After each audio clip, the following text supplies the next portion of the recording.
Hello everybody, welcome back. Today as well we have got to another video. In this video I'll show you how you can lock or unlock Bank of America credit or debit card. But before that, please do make sure to like our video, subscribe our channel, and yes, without any further delay, let's start.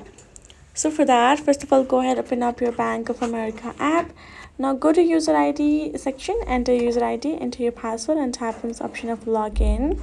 Then once you access the home section, this is how it's gonna appear. Now go ahead, tap on this menu option given on the top left section. Now from over here, this is how your menu options gonna appear. Now simply scroll and tap on this option of Manage Debit / credit card option.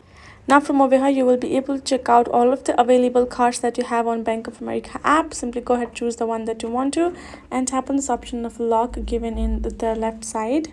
Now it will simply give another article regarding are you sure, and then if you are done with that, then please simply tap on this option of lock card given in the bottom right section.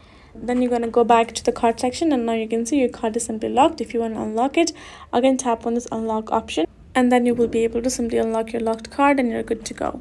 So that is the way you can do it. Hope this video was helpful to you all. Thank you so much for watching, and yes, I'll see you guys in our next video.